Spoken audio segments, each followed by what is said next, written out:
Narinig mo ba yun, Winnie? Oo, Nay. Mukhang sumalakay na naman ang salot na aswang. Sa tingin ko malapit lang yun dito. Kaya dalian natin. Kailangan nating makalayo sa lugar na to. Naku, Kumapit kaya't patatakbuhin ko ng mabilis tong motor. naku.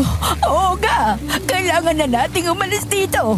Baka makita pa tayo ng aswang na yon at tayo ang mapagmalingan. Sinabi ko naman kasi sa inyo kapag pupunta kayo ng bayan, agahan yung umuwi. Kasi mahirap dito sa lugar natin kapag gabi na. Hindi naman nakakapasok sa baryo natin ang mga sasakyan. Hanggang doon lang talaga sila sa terminal ng tricycle. Hindi ko nga kasi inabutan yung biyahe kanina. Buti nga at nakasakay pa ako nitong huling biyahe. O bakit may bit-bit ka pang jacket ang init-init naman? Wala po. Kanina kasi parang uulan kaya nagdala ko nito. Hindi naman tumuloy kaya hinawakan ko na lang.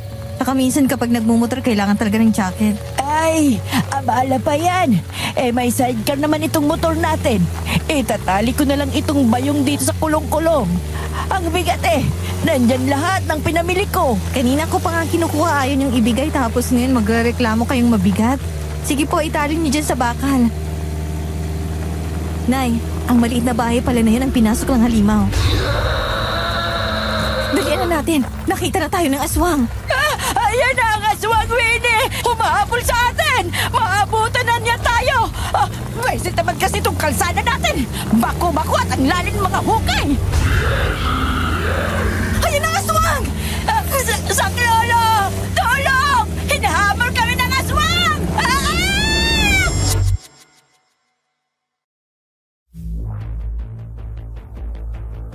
Isang mapagpalang araw po. Tawagin niyo na lang po ako sa pangalang Winnie. Iyon po ang tunay kong pangalan. Pero Nadia ang ginawa kong alias para itago ang tunay kong pagkatao, lalo na at marami na akong inutang sa buhay. Mga buhay po ng mababangis na aswang na walang karapatang mabuhay sa mundo dahil ang mga mahihina at mga inosente ang binibiktima nila. Isinilang po ako at lumaki sa isang malayong baryo ng Siquijor. Maraming dekada na rin naman ang mangyari ito, kaya ngayon ay handa ko ng ibahagi sa lahat ang kwento ng aking buhay, pag-ibig at pakikipagsapalaran sa bayang nagkalat ang mababangis na nilalang. Pagtago ka dito sa loob ng imbornal, Nay. Huwag kang lalabas kahit anong mangyari. Ligtas ka dyan. Pero paano ka? Saan ka magtatago? Hindi na tayo kakasya dito! Huwag niyo na akong intindihin. Ako nang bahala sa sarili ko. Babalikan ko kayo dito, ha? Sige, mag-iingat ka, anak. Nang maitago ko na si inay sa loob ng isang imbornal ay kaagad akong umalis doon. Sinadya kong magpakita sa aswang. Nagpahabol ako sa kanya para ilayo siya sa kinalalagyan ng inay. Habang tumatakbo ko ay nakita ko ang mabilis na paghabol sa akin ng aswang. Nang makita ko ang isang bahay ay kaagad akong lumiko doon at nagpunta sa likurang bahagi. Nagtago ako habang isinusuot ang jacket na itim. Mula sa aking bulsa ay kinuha ko ang bonnet na itim at isinuot ko. Kaya nang maisuot ko na yon ay mga mata ko na lang ang makikita ng sinuman. Tapos ay kinuha ko sa aking bewang ang 2 bentitadong balisong na mahaba. Saka ako lumantad para harangin ang aswang, pero 2 pala sila. Wala nang hinahanap nyo. Pinatakas ko na. Hindi nyo na mahahabol ang mag-ina na yon. Kaya ako na lang harapin nyo. Sino ka para haragin kami? Ang lakas naman ng loob mo! Sa akala mo ba ay makakain mo kaming dalawa? Ako si Nadia. Tandaan yung pangalan ko dahil ako ang ubo sa lahi nyo. Sumugod na kayo mga aswang na lampa para makita nyong hinahanap nyo. Mayabang na babae! Humanda ka sa akin! Dudurugin ko ang katawan mo! Saka ko aalisin ang bonnet na yan sa ulo mo para makilala kita! Hindi mo yan magkagawa! Dadalhin mo sa iyong kamatayan ang pangalan ko! Yan!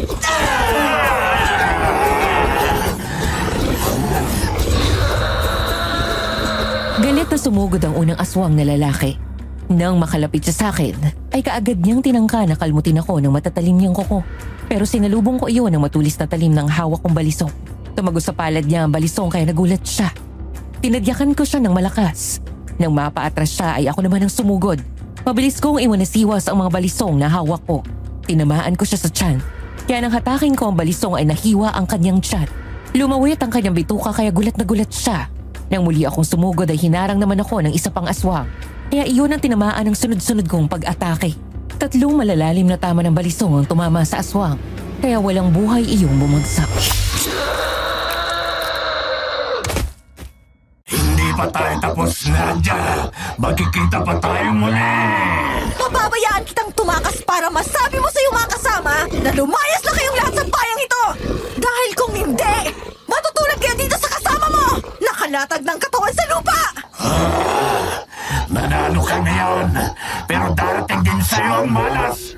Kapag nangyari yun, ako naman ang hahalakak! Sa palagay ko ay hindi mo na maaabutan ang araw na yon dahil bendita ng mga balisong ko! At yung mga sugat mo, hindi na yan gagaling! Unti-unti ang magiging kamatayan mo! Walang hiya ka talaga! Magkikita ba tayo?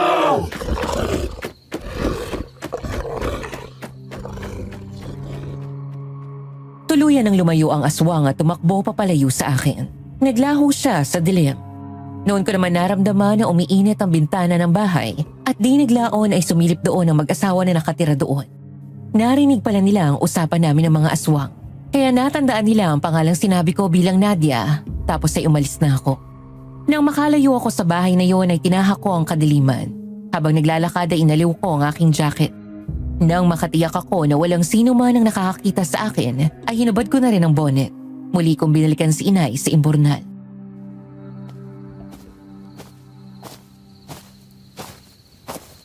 Eh, ang tagal mo namang bumalik. Kanina ko pa gustong lumabas dito pero hindi ko magawa. Kasi natatakot ako na baka nasa paligid pa ang aswang. Huwag na kayong magalit. Nandito na ako at ligtas na tayo. Paano hindi ako maiinis? Ang baho dito. Mayroong tayo dito sa loob ng imburnal. Tayo yata ito ng tao. Natapakan ko pa. Pweh! Kadiri ang mga bastos ng mga taga rito. Oo nga, Nay eh. Ngayon ko lang din naamoy. Ang baho nga. Oh, tatawa ka pa dyan. Tulungan mo na ako makalabas dito. At nang makapaghugas na ako, nasa tsinelas ko yung tae. Siya nga pala. Ano na nangyari sa aswang? Hindi ko alam kung ano nangyari na eh. Tumakbo ako ng mabilis eh. Nailigaw ko na. Tayo na po. Balikan na natin yung motor natin at makauwi na tayo.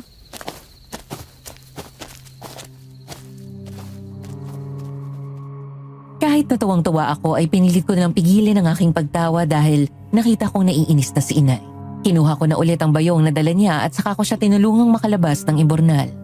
Nang makalabas na siya sa imburnal, ay kaagad siyang lumapit sa mga maliliit na damo na naroon. Ikinaskas niya ang kanyang tsinelas. Nang hindi na talaga niya mapigil ang kanyang sikmura ay nagsuka siya. Dahil doon ay naawa naman ako kay inay. Inalalayan ko na siya hanggang sa makauwi na kami. Nang makaluto na ako ng pagkain ay narinig ko na mayroong mga taong dumaraan. Mga nagro-ronda pala.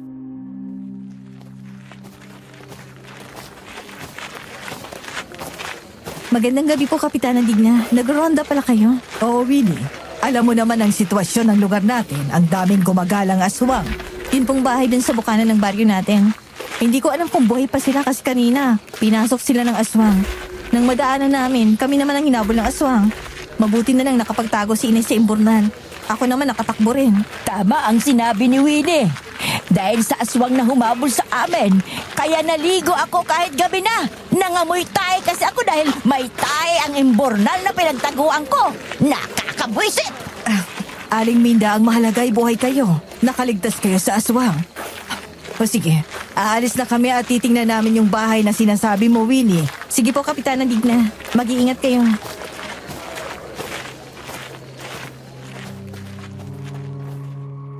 Nang makaalis na sina Kapitan Digna ay naghain na ako ng aming hapunan. Pero wala raw ganang kumain si inay kaya ako na lang ang kumain. Matapos ay nagpunta na ako sa aking kwarto. Kinuha ko sa ilalim ng aking papag ang maliit na kahon na yari sa kahoy. Nang buksan ko yun, ay naroon ang isang mahabang itak at ang pana na ginagamit pang isda pero ginagamit ko iyon panglaban sa mga aswang. Inilabas ko yun pati ang mga palaso na may 2 sima. Inilagay ko iyon sa sako pati na ang itak. Kinabukasan maaga pa ay nagising na ako dahil pupunta ako sa aking ulingan. Noon ko muling nasa lubong sina Kapitana Digna kasama ang nakasaksi sa pakikipaglaban ko kagabi sa mga aswang.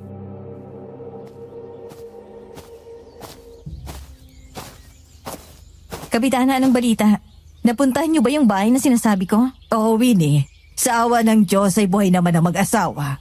Nagtamo nga lang sila ng maraming sugat gawa ng matatalim na pangil at kuko ng mga aswang na sumalakay sa kanila. Mabuti naman kung ganon. Saan naman pong lakad nyo ngayon? Itong mag-asawa nagpunta sa bahay at meron daw bangkay ng aswang sa kanilang bakuran. Meron daw babaeng hinabol ang aswang at dun sa bakuran nila pumasok. Pero may tumulong daw dun sa babae. Nadia daw ang pangalan. Kami nga ni Inay ang hinabol ng aswang na yun pero natakasan namin. Baka niya nasalubong ang Nadia na yun. Bay, dapat din pala ako magpasalamat sa Nadia na yun kasi iniligtas niya ako. Oo, tama ka, Winnie.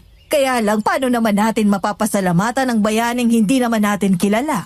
Anong ibig mong sabihin, Kapitana Digna? Ayon dito sa mag-asawa ay nakasuot daw ng bonnet ang Nadia na yon na humarang at pumatay sa aswang. Kahit ayaw niyang magpakilala, salamat pa rin sa kanya.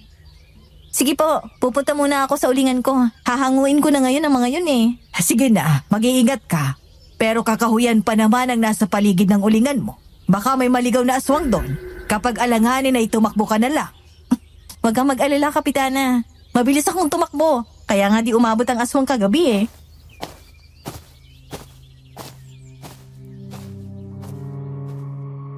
Napatawa na lang si Kapitana Digna sa mga biro. Nakahinga din ako ng maluwag dahil hindi ako nakikilala ng mag-asawang kasama niya. Nagpunta na ako sa aking ulingan. Nakita ko na mahina na ang usok. Ibig sabihin ay luto na ang aking mga uling kaya kaagad kong sinimulang hanguin iyon sa hukay. Mainit at delikado ang paghahango ng uling pero dahil matagal ko na itong ginagawa ay sanay na ako. Gumagamit ako ng makapal na guwantes na yari sa tela at mahabang pala na siyang panghango sa mga uling. Inilalatag ko ang mga uling sa lupa para tuluyang lumamig ang mga iyon. Umuubos ako ng mahabang oras sa paghahango ng mga uling kaya hindi ko na namamalayan ang paglipas ng oras.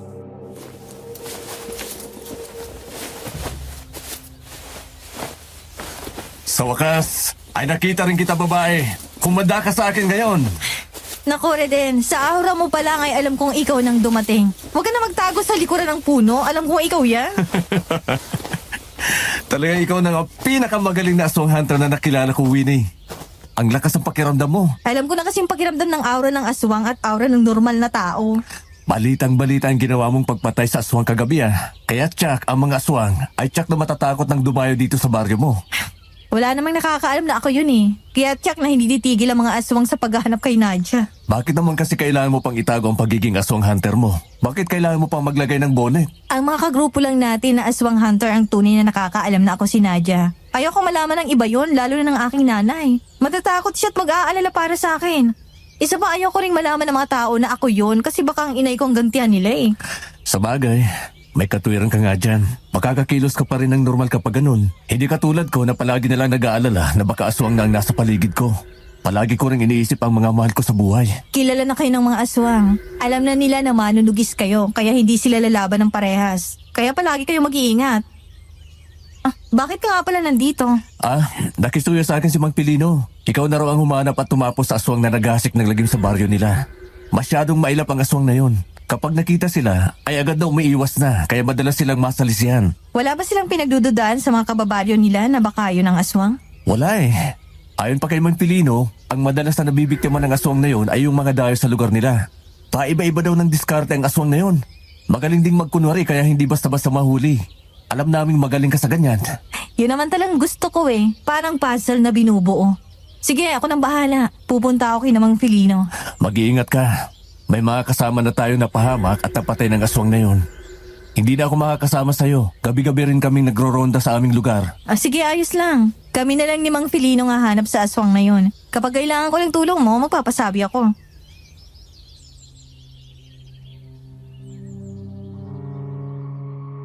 Paalis na si Rede nang dumating si Inay na may dalang pagkain para sa aming tanghalian. Ganito naman palagi ang nangyayari kapag ako ay nasa ulingan. Nagdadala na lang ng pagkain si Inay at sabay kaming kumakain. Ito ang unang pagkakataon na nakita niya si Redet. Pero hindi na siya nagkaroon ng pagkakataong kausapin yun dahil mabilis na umalis si Redet. Kaya nang makalapit si Inay at mailagay sa kubo ang pagkain,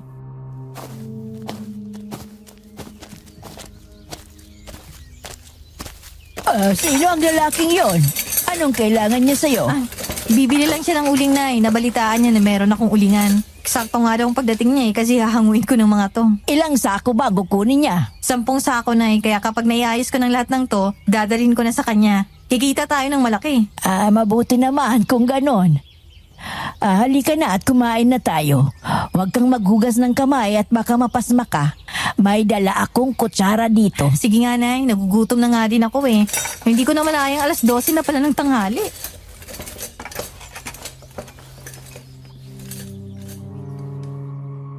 Matapos kaming kumain ng tanghalian ay pinagpatuloy ko ang paghahango ng uling. Inilatag ko ito sa lupa. Lumipas ang ilang oras ay malamig na ang mga iyon kaya inilagay ko na sa mga sako. Si Inay ang tagatali ng sako. Nakapuno kami ng 15 sako noon. Kaya naman isinakay ko na iyon sa motor ko na naroon. Pinagpatong-patong ko sa sidecar yon tapos ay umangkas na lang sa likuran ng motor ko si Inay. Umuwi na kami. Pagdating sa bahay nilagyan ko ng lona ang mga sako ng uling para kung sakaling umulan ay hindi yun mababasa. Nang sumunod na araw ay nagbiyahe na ako patungo sa baryo ni Mang Felino. Mga 2 oras din akong nagbiyahe bago ako nakarating sa baryo nila.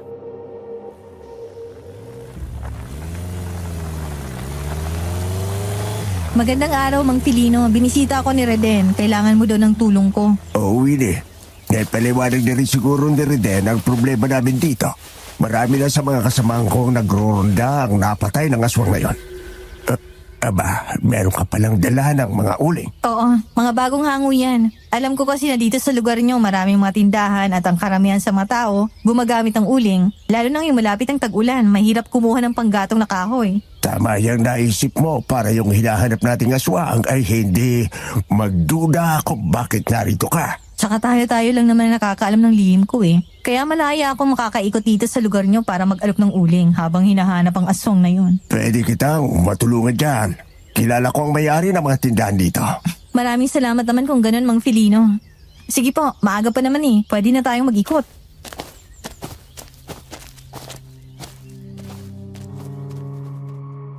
Sumang-ayon naman si Mang Felino sa sinabi ko. Una naming pinuntahan ay ang mga tindahan sa kanilang lugar. Swerte namang bumili ang mga iyon. Pero bawat bahay na madaanan namin ay pinakikiramdaman ko. Mabilis na naubos ang 10 sako ng uling hanggang sa makarating kami sa pinakadulo ng baryo nila. Mayroon pang isang malaking tindahan doon. Kilala din ni Mang Felino ang may-ari noon.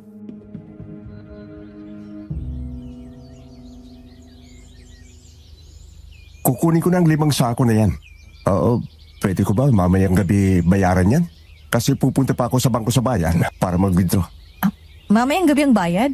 Mga anong oras naman po? Kahit mga 7:00 ng gabi. Tsak na naandito na ako noon. Kung gusto mo lang naman. Tsaka kilala mo naman si Mang Felino eh. Sigurado namang mababayaran ko yan. Oo nga naman, Gwen eh. Kilala ko naman ito si Jojo. Pwede yung sinabi niya. At tsaka sigurado naman yon. Sige po, para maubos na nitong paninda kong uling. Babalikan ko na lang ang bayad. Taga saan ka ba? Sa kabilang baryo pa ako.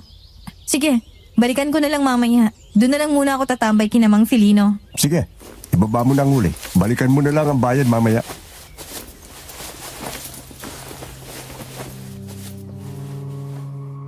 Nang maibaba na namin ni Mang Felino ang mga uling ay umalis na kami. Pero hindi pa kami bumabalik sa kanyang bahay. Sa halip ay nag-ikot pa kami sa kanilang baryo dahil gusto kong makabisado ang pasikot-sikot sa kanilang baryo. Hanggang sa makarating nga kami sa dulo. Doon ko napansin ang isang matandang lalaki na papasok sa kanyang bakuran. May pasa na isang sako. Pansin ko din na parang may tumutulong sariwang dugo. Kaya itinigil ko sa di kalayuan ang aking motor.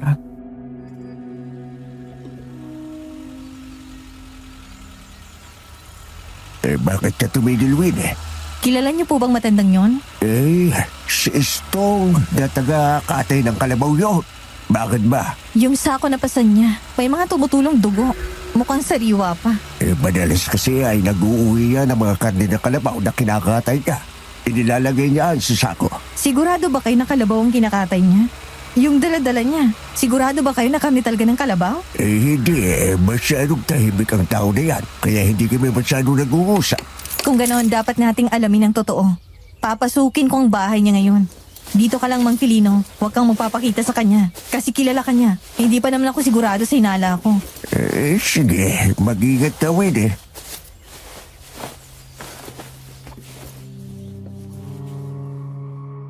Mula sa sako ay kinuha ko ang pana at ang mga palaso. Inilagay ko na agad ang isang palaso at ikinasa iyon. Ang mahabang itak na nakalagay sa bayna ay tinali ko naman sa aking bewak.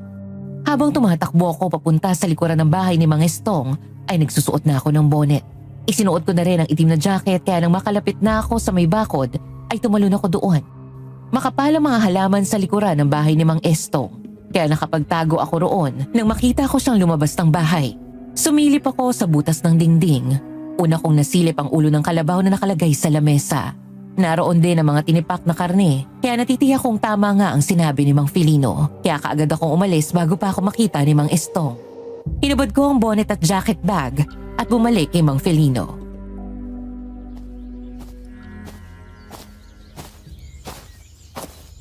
Oh, anong nangyari, Win? Tama nga kayo. Kalabaw nga ang dala niya. Nakita ko ang ulo ng kalabaw sa mesa at ang mga karne na inilagay niya sa mesa. Mabuti naman kung hindi pala siya ang aswang na hinahanap natin. Mag-ikot pa tayo para makabisado mo ang lugar na ito. Matanong ko lang, Mang Filino, ilan ba kayong manunugis ng aswang dito sa lugar niyo? Dati ay 4 kaming manunugis ng aswang dito. Pero napatay na ng aswang yung 3 kaya ako na lamang ang natitira.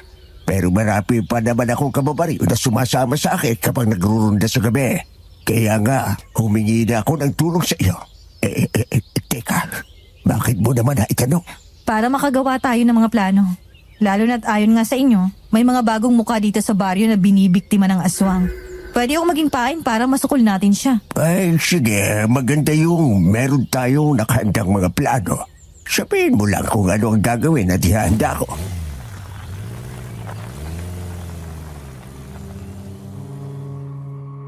Muli nga kaming nag-ikot ni Mang Filino sa kanilang lugar hanggang sa lumipas ang mahabang oras.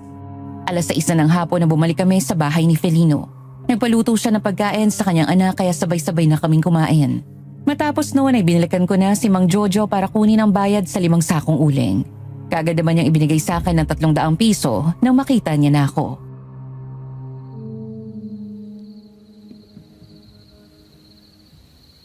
Pasensya na kung medyo ginabi ang bayad, ha? Ginambi ka na tuloy. Ayos lang naman, Jojo. Meron naman akong tricycle kaya walang problema kahit gabihin ako. Di uwi ka pa niyan sa inyong bahay. Kung gusto mo ay sasamahan na kita. Nag-aalala ko sa iyo eh.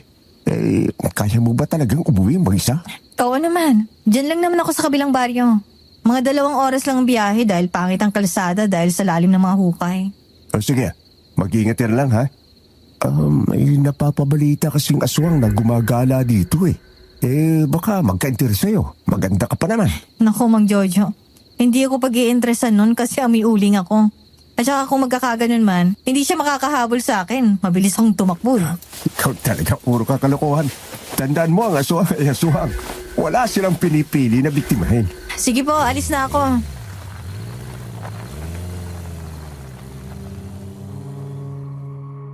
Sumakay na ako sa aking tricycle at umalis sa tindahan ni Mang Jojo. Tinahak ko ang madilim na kalsadang bako-bako. Pansin ko ang mga bahay na nadadaanan ko na lahat ay saradong-sarado na kahit 7:00 pa lang ng gabi. Wala na rin ako nakitang tao sa labas kaya naging mailap ang aking mga mata. Nang marinig ko ang alulong ng aso, kasunod ang malakas na pagaspas ng ibon, alam ko na nasa paligid na ang aswang. Kaya sinadya kong bagalan ng takbo ng aking tricycle. Maya-maya lang, nakita kong may tumawid na malaking aso sa kalsada kaya inihinto ko ang tricycle at bumaba ako. Kinuha ko ang sako kung saan nakalagay ang pana at ang mahabang itak. Nang lumabas sa dilim ang aswang, ay kaagad akong tumakbo. Kumanda ka ngayong pangit ng limaw. Kumagat ka sa patibong ko. Malapit na ako sa lugar ng pinag-usapan namin ni Mang Filino. Tamang ang kutob ko na ako ang bibiktimahin ng aswang dahil dayo lang ako sa balyong to. Nagulat ka ba tumigil ako sa pagtakbo? Kasi ngayong oras na para sa iyong katapusan. Kumagat ka sa patibong ko! Lumabas na kayo, Mang Filino! Ayos ka talaga, Wiggy. Ang galing mo. Nagawa mo nga mapasunod dito ang aswang. Baka kasama, patayin ang aswang! Nagulat ang aswang nang mula sa dilim ay lumabas si Mang Filino at ang iba pang mga kalalakihan na kasama niya. Armado ng mga itak at sibat. Kaagad nilang pinaligiran ng aswang. Bago pa iyon makatakas ay nagliparan na ang mga sibat. Tumama ang mga iyon sa katawan ng aswang kaya paluhid iyong bumagsak. Iyon ang sinamantala ni Mang Filino. Tinaga niya sa leeg ang aswang hanggang sa mamatay iyon at bumagsak na nakadapa.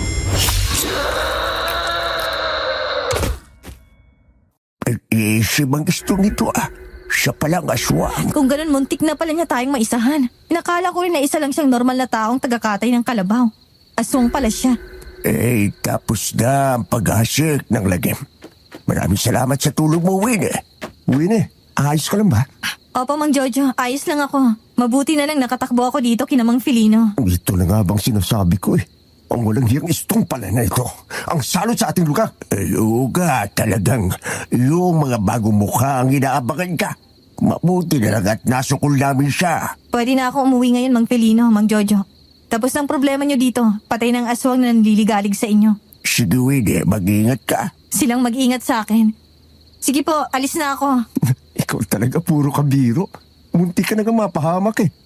Basta mag-ingat ka na lang ha. O kaya bukas ka na lang umuwi. Nako, Mang Jojo, salamat po sa kabutihan niyo. Pero tsak na nag-aalala sa akin ng nanay ko. Kaya kailangan ko na talagang umuwi ngayon.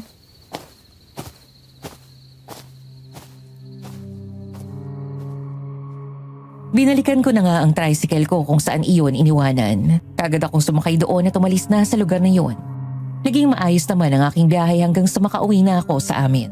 Naabutan ko nagising pa si inay dahil nang marinig niya ang makina ng aking motor na pumarada sa harapan ng aming bahay ay kaagad niyang binuksan ang pintuan at lumabas siya.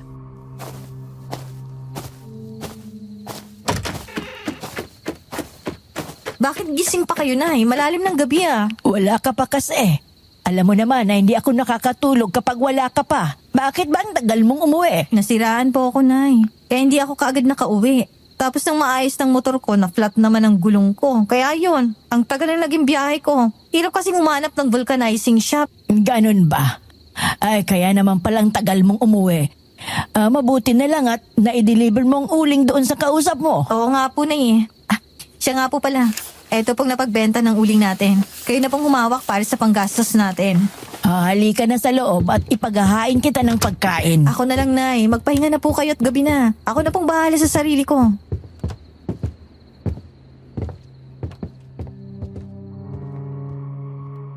Sumang-ayon naman si inay. Nagpunta na siya sa kanyang kwarto at nahiga.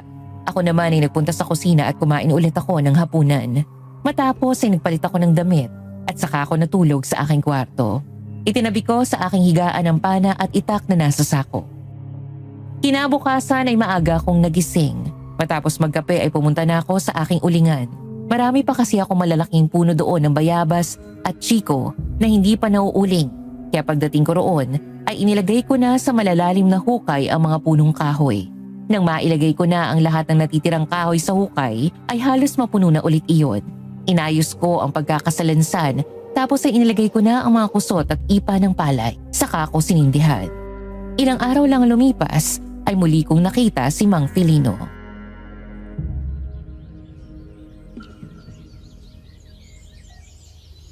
Ang akala natin ay napatay natin ang aswang. Hindi pa pala, Winnie. Dahil meron pang mas mabangis na aswang na muling gumagala sa aming baryo. Puro manunugis ang aswang ang pinapatay niya. Sige po, Mang Filino. Alam ko na pong gagawin ko. Mamayang gabi mag-iikot ako sa lugar niyo at hahanapin ang aswang na yun. Sige, Winnie. Humingi na nga din ako ng tulong kay Reden. Kasi alam mo naman, maedad na ako. Wala na ang dating lakas ang katawan ko. Hindi ko makakayang harapin ang ganong kalakas na aswang. Mag-iingat kayo. Mukha ang sinasabi niyong aswang ay puro manunugis naman ang tinatarget niyang patayin. Tama ka, Winnie. Dahil kapag napatay niya ang lahat ng manunugis at wala nang maglalakas loob na lumaban sa kanila, ay malaya na silang makakagala at makakapaghasik ng lagim sa kahit saan maglugar dito sa bayan. Habang buhay ako, hindi ako papayag na patuloy silang maghasik ng lagim. Palagi ko silang hahadlangan. Naranasan ko nang mawala ng minamahal ng mapatay ng aswang ang aking ama. Oo nga pala. Dati rin palang manunugis ng aswang ang iyong ama. Hindi ba siya si alias Django Tabak? Tama po kayo. Siya pong ginaya ko para itago ang aking katauhan. Bonnet ang gamit ko, pati ang itak at panay sa kanya yun. Umaasa ako na isang araw, makakaharap ko ang aswang na nakapatay sa kanya.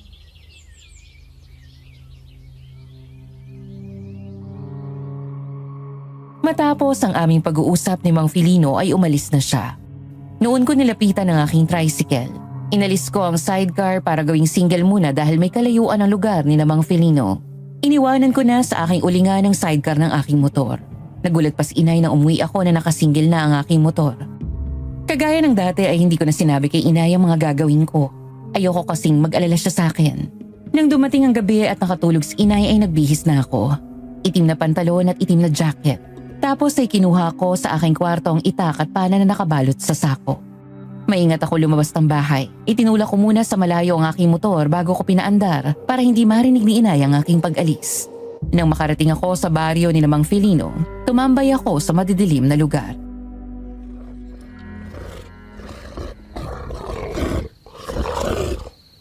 Ayun, ang aswang mga kasama. Habulin natin. Habulin natin! Yes! Mga hagad! Sige, umabol ka rin sa akin para isa-isayin ko kayong tapusin. Lahat na manunugin sa aswang ay uubusin namin!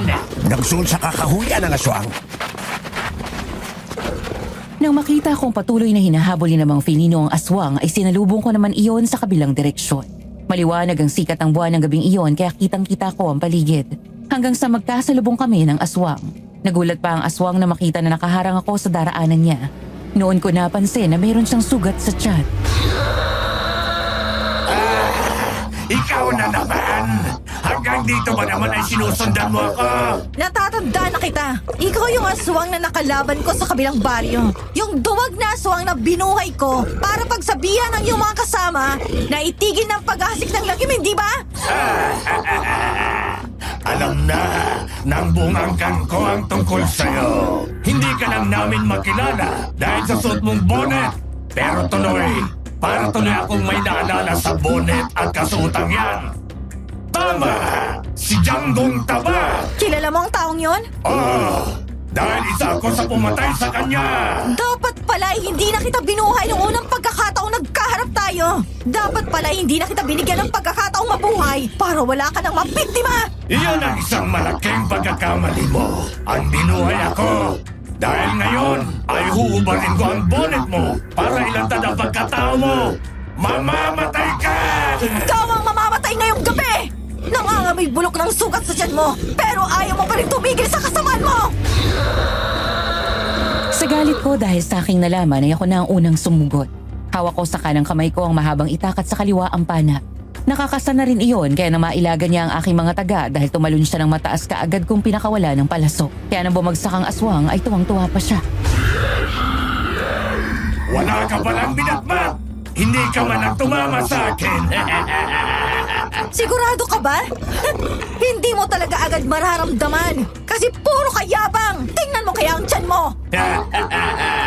Walang iya ka talaga! Ang sugat ko na naman ang tinarget mo! Hindi ko naramdaman kaagad kasi manhid pa ito! Ngayon, tsak na hindi ka na makakaligtas dahil may laso ng palasuko! Ang kamatayan mong magpapatahimik sa kaluluwa ng aking ama na pinatay niyo! Ama mo si Janggong Taba! Ako ang anak niyang si Nadia! Dalhin mo sa iyong kamatayan ang aking pangalan! Hangal kang babae ka! Mamamatay ako, pero marami pang kagaya ko ang nahanap sa'yo! Ikaw ang gagawin kong babala sa lahat ng aswang na kagaya mo! Kung gusto niyo pang mabuhay, lumayas kayo dito sa bayan ko! Muli kong sinugod ang aswang. Hindi na siya nakailag nang tagpasing ko ng hawak kong itak ang kanyang leeg dahil nahihilo na siya at bumubula na ang kanyang bibig dahil sa malakas na lasong taglay ng aking palaso. Nang humiwalay ang kanyang ulo sa katawan, ay naglakad pa siya ng ilang hakbang bago tuluyang bumagsak. Noon naman dumating si Mang Felipe at ang mga taong naghahanap sa aswang. Nagulat sila nang makita ang pugot na ulo ng aswang.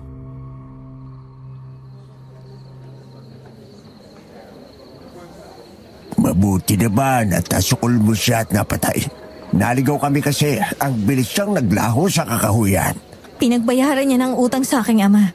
Sa wakas, pagkatapos ng maraming taon, nakita ko rin ang aswang na pumatay sa kanya. Ganon ba?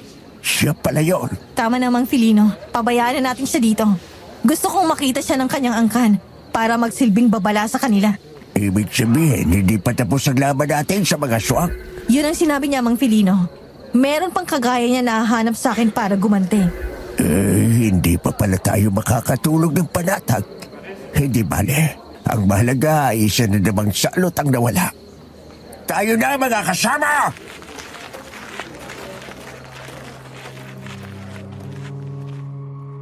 Nang umalis na kami ni Mang Felino sa lugar na yon ay binalikan ko na ang aking motor. Narinig ko na kasi ang pagtilaok ng manok kaya binalikan ko na ang aking motorsiklo at uuwi na ako sa amin. Medyo malayo pa sa aming bahay, pinatay ko na ang makina ng aking motor at tapos ay itinulak ko na lang yon hanggang sa harapan ng aming bahay. Tapos ay maingat akong pumasok sa pintuan. Ayoko kasi makagawa ng anumang ingay para hindi magising si inay. Pero nang maisara ko na ang pintuan ng aming bahay, nagulat ako nang makitang nakaupo sa upo ang naroon si inay.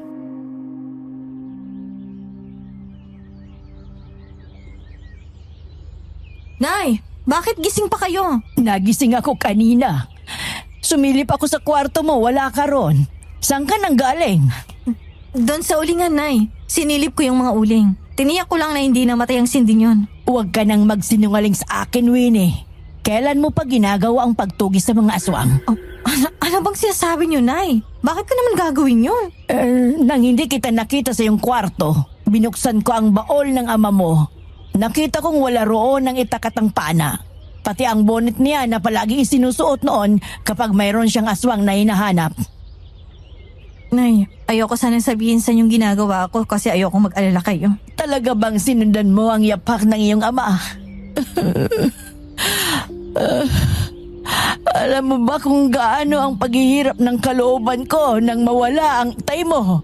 Halos mamatay ako sa sama ng loob, alam mo yan. Yun nga ang dahilan, Nay, kaya ako ginagawa to. Yung paghihirap ng loob na naranasan mo, ramdam ko din yun. Kaya nga nagpasya akong hanapin ang aswang na pumatay kay tatay. Ito palang dahilan kaya bata pa lang ako. Sinanay niya na ako makipaglaban.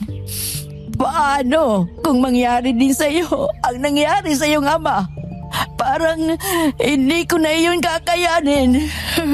Noon araw at gabi, tuwing ipipikit ko ang aking mga mata, napapanaginipan ko si Itay. Nakikita kong malungkot siya. Alam niyo kung bakit? Dahil meron siyang mga bagay na hindi natapos gawin. Kaya na makita ko mga gamit niya, ipinasya kong ituloy ang ginagawa niya. Winnie, mapatay mo man ang lahat ng mga aswang sa panahon ngayon. Darating ang araw, may hahanap sa iyo ng mga bagong aswang para iganti ang mga kalahin nila na pinatay mo. Walang katapusang gantihan. Kahit hindi ko naman gawin ito, hindi naman tayo nakakasiguro na hindi tayo pakikialaman ng mga aswang, Nay. Dahil dito sa bayan natin nagkalat sila. Wala silang pinipili. Naalala niyo ba nung hinabol tayo ng aswang? Talagang kapares ka ng iyong ama. Matigas manindigan. Kapag nagdesisyon ay wala nang makakapagpabago niyon. Sana mapanaginipan mo ulit ang ama mo at sabihin sa iyo na tama na iyan. Kasi delikado. Yun din ang gusto ko, Nay. Para masabi ko sa kanya na sana maging masaya na siya dahil nakatabla na kami. Nay, napagbayad ko ng aswang na pumatay sa kanya. Kaya alam ko kung nasan man siya ngayon. Masaya na siya. Kung ganon, ay itigil mo na yung ginagawa mo. Kung nakaganti ka na, ay tama na yon.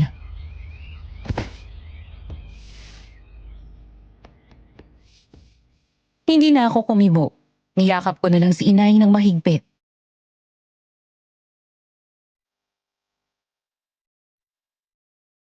Matapos noon ay inatid ko na siya sa kanyang silid para muling matulog. Tapos ay pumasok na ako sa aking silid at nahiga. Dahil sa puyat at pagod ay madali akong nakatulog.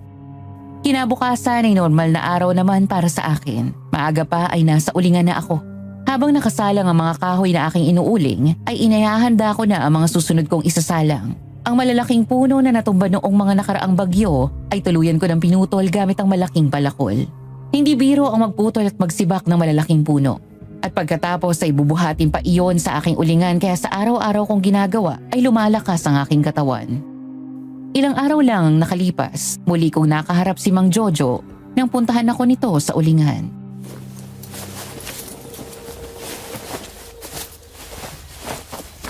Magandang araw sa iyo, Winnie. Mang Jojo, napasyal kayo. Kukuha ba ulit kayo ng uling? Oo, sana. At saka sinamahan ko rin itong aking kaibigan. Gusto rin niya kasi magnegosyo ng uling. Ito si Ivan. Kamusta ka, Winnie? Mukhang abalang-abala ka sa buong maghapon ah. Oo, kailangan ko kasi maghanap buhay ng mabuti. Kasi ako na lang inaasahan ni nanay. At itong pag-uuli lang ang pinagkakakitaan namin. Mga ilang sakong uling bang nagagawa mo sa isang salangan? Kapag nahango na kaya, kaya ang 10? Depende sa kahoy, sir. Minsan kayang 15 sako. Minsan naman 10 lang. At kung talagang maganda at matigas ang kahoy na ginawa kong uling, umaabot ng 20 sako sa isang salangan. Malaki kasi itong hukay na ginawa ko. Kung ganon, o-order ako ng benting sako. Nako, maraming salamat naman kung ganun, sir. At pati na rin sa'yo, Mang Jojo. Madadagdagan rin naman ang customer ko. Siya nga pala, parang niyo po nalaman tong lugar ko. Tinanong ko si Mang Felipe. Siya nga pala. Napalitaan ko na, hinabol ka daw ng aswang ng gabing galing ka sa akin nang magbayad ako. Oo nga po eh. Ang mga buwisit na aswang na yun. Paborito kong habulin, hindi naman ako masarap. Lasang uling kaya ako. Dito rin daw sa lugar niyo, minsan ka nang hinabol ng aswang. Pero may nagligtas sa'yo. Oo, Mang Jojo. Buti tinulungan ako ng manunugis na si Nadia. Sinadya? Yung nabalita sa lugar namin na nakapatay ng aswang, ilang araw pa lang nakakaraan? Oo, siya nga. Ilang beses niya na akong iniligtas. Kilala mo na ang Nadia na yun? Hindi eh. Walang nakakakilala sa kanya kasi may suot siyang bonnet. Bigla na lang din siyang lumalabas kapag kailangan ng mga tao. Oo nga, ganun nga ang kwento ng mga taga ron sa amin eh. Yung mga nagronda may aswang na hinahabol pero hindi nila nabutan.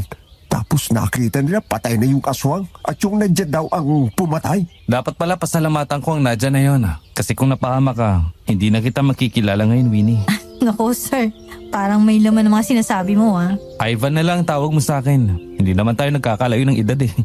At saka, siguro, hindi pa naman taong huli nating pagkikita. Sige Ivan, iahanda akong order mo. O paano Winnie? Dalis na kami.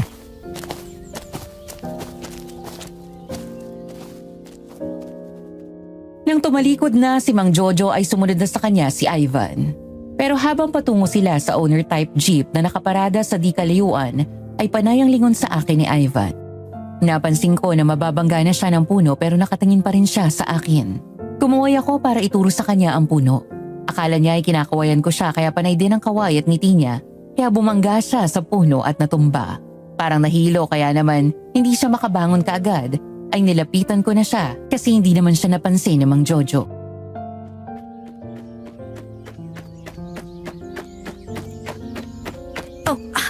Ayos ka lang ba, Ivan? Bakit naman kasi hindi mo pinansin yung sinisenyas ko sa'yo? Tingnan mo tuloy nangyari, may bukol. Aray. Ang sakit ng loko. Malaki bang bukol? Hindi naman masyadong malaki, kaya lang hindi kita matutulungan tumayo ah. Puro uling tong kamay ko oh. Ayos lang yan. Hindi naman ako maselan eh. Tulungan mo nga akong tumayo. Parang nahihilo ako eh. Sige, ikaw ang bahala. Halika na, tumayo ka na.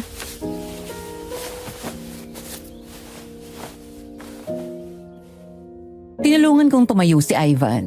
Ramdam ko ang bigat ng kanyang katawan dahil matipuno siyang lalaki. Mas mataas din sa akin kaya nang hatakin ko siya patayo ay napayakap ako sa kanya.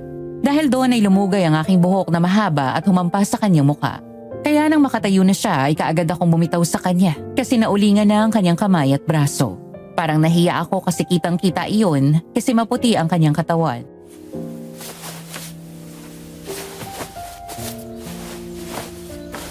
Pasensya ka na, narumihan ka na. Sinabi ko naman sa'yo ayos lang eh. Ayos lang naman akong maarumihan kasi ako naman ang humingi ng tulong sa'yo. Ang bango mo naman pala, Winnie. Sus ng bola ka pa. Hindi ako namobola. Babango ka talaga kahit may dungis ng uling yung mga kamay at ang muka. Ivan, anong nangyari sa'yo? Pambihira ka. Akala ko ay nasa likuran lang kita. Naandyan pa pala. Oo, Mang Jojo. Nandyan na ako. Sige, Winnie. Alis na kami. Magkita na lang tayo ulit. Sige, pagkahangon itong uling. Saan ko nga pala i-deliver? Pupunta na lang ako dito. Magdadala ako ng panghakot para hindi ka na mahirapan.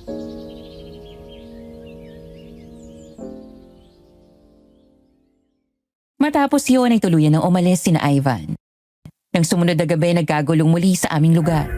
Nang lumabas ako ay nakita ko si Kapitana Digna at ang mga kalalakihan na pinagtutulungang buhati ng duguan na si Mang Sendong. Sa kasamaang palad wala na iyong buhay dahil nakalaylay na ang ulo nun. Napansin ko kaagad ang malalaking sugat sa mukha at sa dibdib. Ang asawa ni Mang Sendong ay walang humpay sa pag-iyak.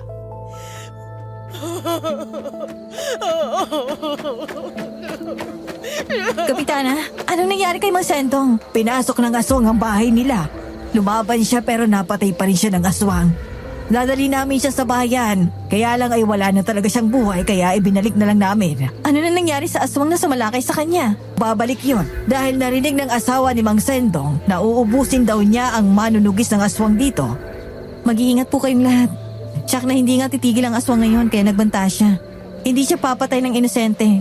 Mga manunugis ng aswang ang tsak na hahanapin niya at papatayin.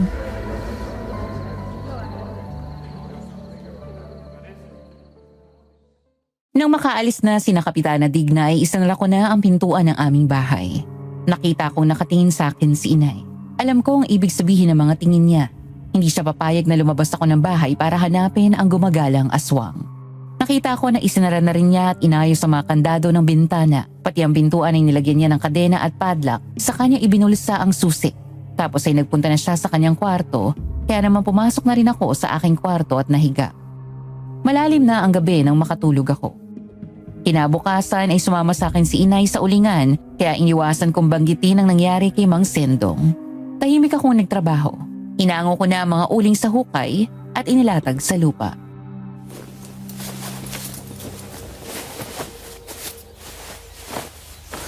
Sapat na kaya mga iyan para makaipon ka ng 20 sako na uling? Sa palagay ko pa ay kulang pa. Kaya kailangan ko magsalang ulit ng panibago. Baka kasi bumalik na si Ivan at kunin yung mga order niya. Magandang araw sa iyo, Winnie. Magandang araw naman, Ivan. Kung pumunta ka dito para kunin ng mga uling, hindi pa yung nakahanda. Ngayon ko palang hinahangong mga to eh. Kailangan pang palamigin bago ilagay sa mga sako. Ayos lang. Hindi naman ako nagmamadali. Dumaan lang ako dito para ibigay sa iyo tong mga bulaklak at chocolate. Minibigyan mo ako ng bulaklak at chocolate? Para saan? Hindi ko naman birthday ngayon. Para ano? Kasi paano ko ba sasabihin to? Gusto mong manligaw kay Winnie. Kaya nagbibigay ka ng mga ganyan, di ba? Oo po, gano'n na nga po. Nahiya lang akong sabihin. Salamat, Ivan. Ito nga palang aking inay. Nako, magandang araw po. Pasensya na po ha. Hindi ko kasi kayo kilala pa. Hindi ko rin alam na nandito kayo kaya hindi ko kayo naibili ng pasalubong. Nako, ayos lang yun, Ivan. Talagang kapag maghahango na si Winnie ng uling ay sumasama na ako para tulungan siya. Ganun po ba? Di tutulong na din po ako ngayon sa inyo. Naku, wag na, Ivan. Marurumihan ka at isa pa, mainit ang mga uling na hinahango ko. Kayang-kaya ko yan, Winnie. Mahaba naman ang hawakan nitong pala mo eh. Hayaan mo nang tulungan kita.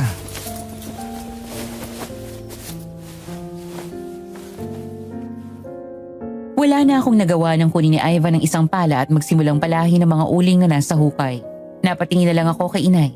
Tapos ay ipinahawa ko sa kanya ang pasalubong ni Ivan na bulaklak at chocolate. Saka ko siya tinulungan. Iyon ang simula ng panliligaw ni Ivan sa akin.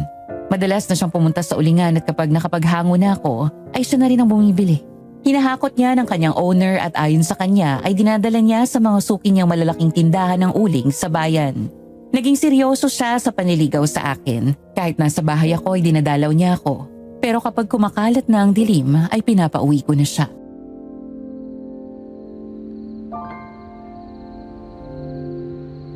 Alas 9 pa lang naman ng gabi ha. Delikado sa daan. Malayo pa naman ang uuwian mo. May mga gumagalang aswang dito sa amin. Marami ng manunugis ang napatay niya. Akala ko ba ay tumutulong sa inyong manunugis ng aswang na si Nadia?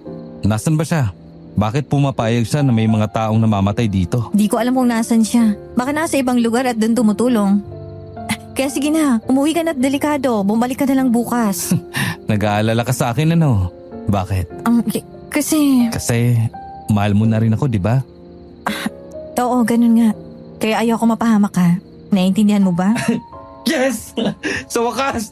Sa akin na din ang pag-ibig mo. Ay, susme yung bata ka. Bakit ka ba sumisigaw? Ay, nagulat ako sa'yo. Kasi nga po ay sinagot na ako ni Winnie. Kasintahan ko na siya. Kaya pwede ko na rin kayong tawaging inay. Magiging anak niyo na rin po ako.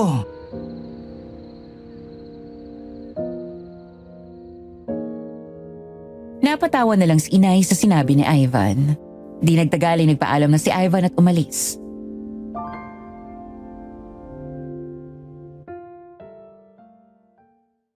Nang lumalim na ang gabi, nakarinig kami ng malakas na sigaw. Hindi iyon kalayuan sa aming bahay. Sa tansya ko ay si Aling Veronica ang sumisigaw at humihingi ng saklolo pero nagbingi-bingihan ako. Naupo ako sa upuang naroon. Nakita ko na nakatingin sa akin si inay kaya tumayo ako at nagpunta sa aking kwarto. Inayos ko ang aking higaan at nahiga. Noon ako muling sinundan ni inay. Naupo siya sa gilid ng aking higaan. Panay ang buntong hininga niya habang nakatingin sa akin. Tapos ay tatayo siya at bubuksan ng bahagya ang bintana ng aking kwarto. Sisilip sa labas ng aming bahay, tapos ay mauupo muli sa papag kung saan ako nakahiga.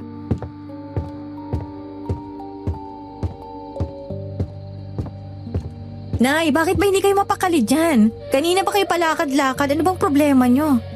Wala ka bang gagawin ngayon? Wala na akong gagawin, Nay. Matutulog na ako kasi napagod ako sa maghapon sa ulingan. Ang ibig kong sabihin ay wala ka bang gagawin tungkol sa aswang na gumagala sa ating lugar? Parang bahay ni Kumaring Veronica ang pinasok niya.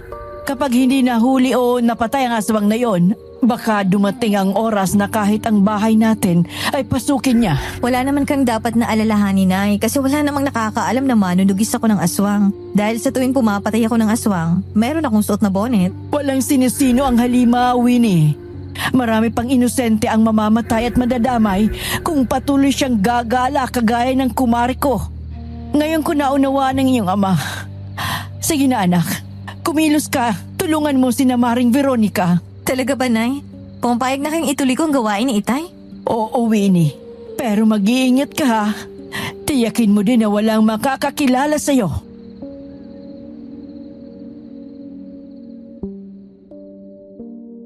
Sa sinabi na iyon ni inay, kaagad ako nagsuot ng sapatos na itim. Pantalong itim, jacket na itim at isinuot ang bonnet na itim. Isinukpit ko sa aking balikat ang mahabang itak dahil mahaba ang tali na nakalagay sa bahay na nun. Tapos ay ikinasa ko na ang pana na may palasok. Ang lagyan ng maraming palaso ay sinabit ko rin sa balikat ko. Para akong itim na ninja sa aking kaanyuan. Sa likuran ako ng aming bahay dumaan. Meron kasi doon na maliit na pintuan na palaging dinadaanan noon ni Itay. Dahil madilim ang gabi at maitim din ang kabuuan ng aking suot, ay hindi ako gaanong pansinin. Kaagad kong pinuntahan ang bahay ni Aling Veronica. Nagtago muna ako sa isang puno habang pinag-aaralan ang paligid. Hanggang sa makita ko nga ang aswang. Pinana ko agad siya. Masyado ka naging kampante. Akala mo siguro takot ng lahat ng mga tao dito kasi napatay mo ng ilan sa mga manunugis. Sa wakas, ay lumabas ka na rin, Nadia. Ikaw talaga ang hinahanap namin. Hindi ka makakatiis dahil ditulungan ng mga tao sa baling ito. At dalawa pa kayo, ha? Nahulog ako sa patibong ninyo. Pero ayos lang yan. Dahil hindi na rin naman magtatagal ang buhay nitong kasama mo. May 10 minuto na lang ang itatagal ang buhay nito. Dahil sa matapang na laso na nakalagay sa palasuko. Hangal!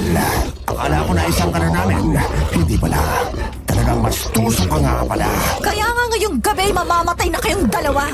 At ikaw ang uunahin ko. Tatapusin ko ng paghihirap mo! Ah! Ganun mo lang. Padaling tinapos ang kasama ko. Pasalamat nga siya at tinapos ko na agad ang paghihirap niya. Kanina pa bumubula ang bibig niya. Kaya halika na! Tapusin na natin ang labang to! Sige! Bahala ka sa buhay mo. Marami pa na ba ang pagkakataon? Magkikita pa tayo. Hoy! Bumalik ka! Duwag! Hoy! Yung aswang tumatakas! Hindi ka makakatakas sa limaw ka! Yan! Ah! Ako, ibabot mo si kang babae ka. Sinibat mo ang puwet ko. Ang bahay, dubi ko. Babalikan kita.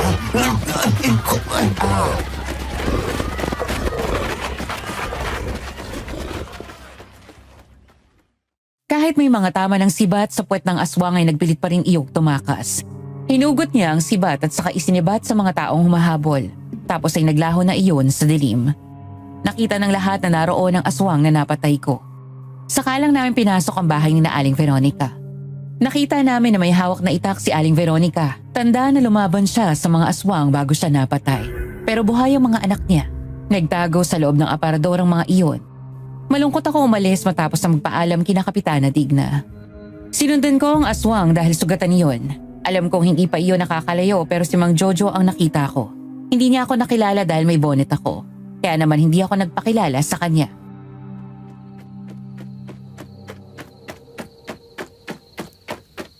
Tulungan mo ko. Sinalakay ko ng aswang. Kinagat niya ako sa braso. Mabuti na lang at dumating ka. Kaya tumakbo siya. Saan lugar siya nagpunta? Sa gawing yon. Dalhin mo at makalayo pang salot na yon. Makakaya mo pa bang magbaneho at makauwi sa inyo? Oo naman, makakaya ko ba? Sige, alis na ako. Baka bumalik pa ang aswang na yon.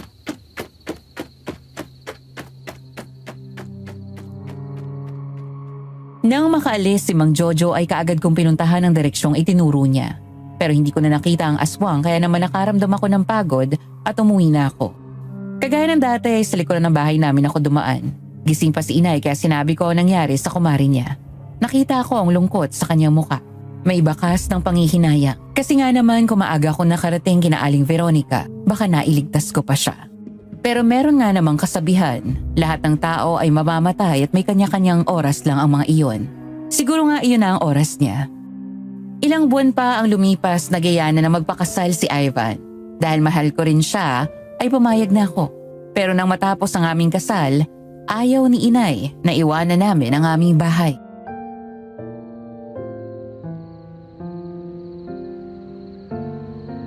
Bakit hindi pa kayo sumama sa amin? Malaki naman ang bahay ko, kasya tayong 3 ron. Dito na lang ako mga anak. Hindi ko pwedeng iwanan ang bahay na ito kasi narito ang alaala ng ama ni Winnie. Nay, mas maganda nga po kung sama-sama tayo sa isang bahay. Tsaka walang mag-aalaga sa inyo dito. May pamilya ka na, Winnie. Maganda yung bumukod na nga kayo ni Ivan para malaman nyo kung paano ang buhay may asawa. Huwag kang mag-alala. Marami akong pwedeng makasama dito. Pauuwiin ko dito ang tiyo Dodong mo. Sige po. Madalas din naman akong pupunta rito dahil sa ulingan natin. Hindi ka na mag-uuling, Winnie. Tama na ang hirap na naranasan mo. Ngayong asawa na kita. Ako nang bahalang maghanap buhay ah. Tutulungan din natin ang inay. Maraming salamat, mga anak.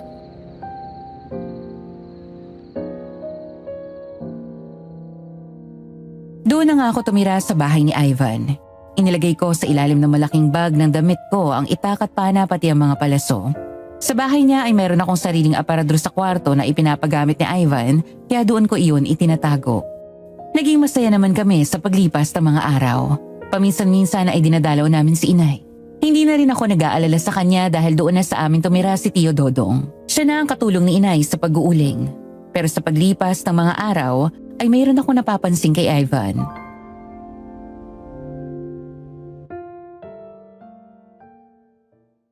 Hindi siya kumakain ng gulay. Kapag karne naman ang ulam namin ay hindi siya kumakain ng ibang luto maliban sa inihaw. Meron siyang katulong na tagapagluto sa bahay.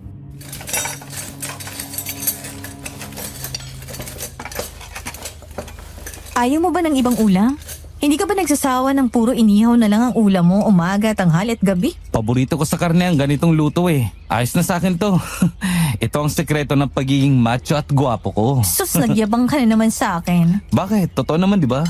Kaya nga na-inlove ka sa akin eh. Kasi bukod sa macho na ako, gwapo pa. Eh ako, bakit mo ako nagustuhan? Ikaw? Nagustuhan kita kasi mahal kita. Mahal na mahal.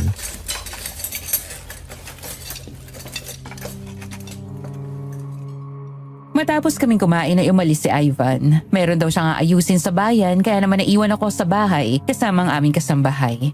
Muli naman ako bumalik sa aming kwarto at nahiga. Nakatulog ako. Hindi ko na malayang lumipas ang mahabang oras. Nagising ako nang makaamoy ako ng mabangong bulaklak. Nang idilat ko ang aking mga mata ay nakita ko ang mga rosas na nakatabi sa akin. Si Ivan ay may dala ng mga iyon. Kaya naman agad akong bumangon na makita kong nakaupo siya sa gilid ng aking kama.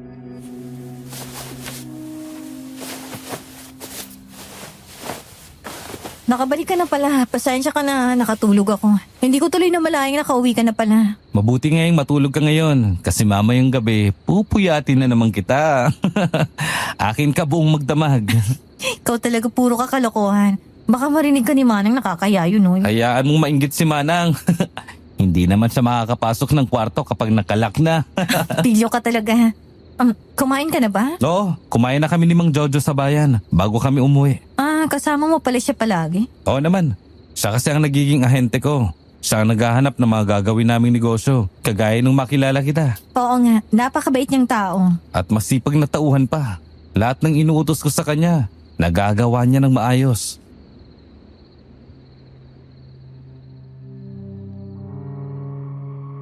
Ilang buwan pa ang matuling lumipas. May mga pagkakataong nagigising ako na wala na si Ivan sa tabi ko. Kaya lalabas na ako ng kwarto at hahanapin siya. Minsan ay bumababa ako ng salas kasi nga ay nakakaramdam ako ng uhaw kaya kumuha ako ng tubig sa kusina. Matapos akong uminom ay pumasok ako sa banyo at umihi. Paglabas ko ay nagulat ako dahil nakatayo na sa harapan ng pintuan ko si Ivan.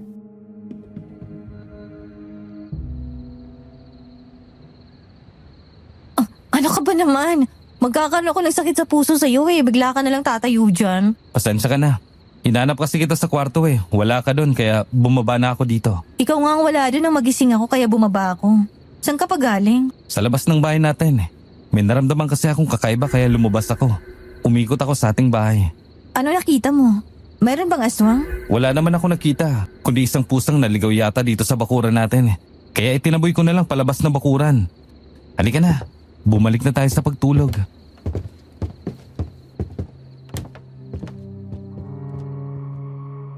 Nang sumunod na araw ay bumisita sa amin si inay. Wala si Ivan ng pagkakataong iyon kaya nakapag-usap kami ng maayos. Nalaman ko na sunod-sunod na ang naging pagpatay ng aswang sa mga taga roon sa aming nakilalang manunugis ng aswang. Lahat sila ay walang awang pinatay ng aswang.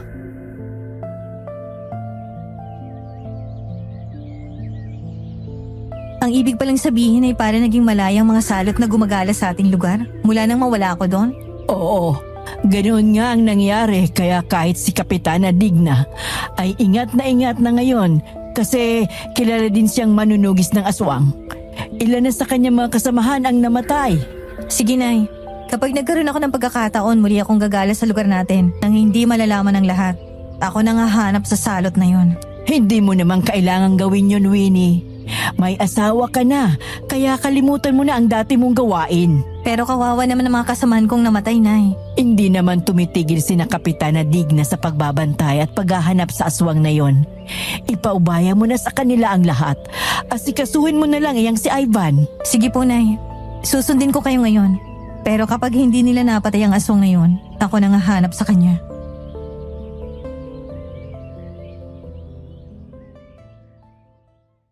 Matapos ang mahabang oras ng pag-uusap namin ni inay ay umuwi na siya.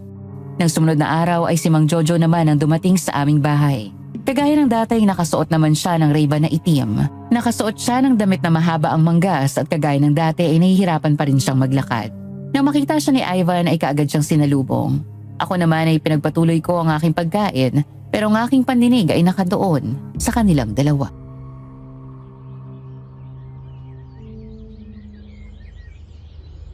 May balita ka na ba sa pinapahanap ko sa'yo?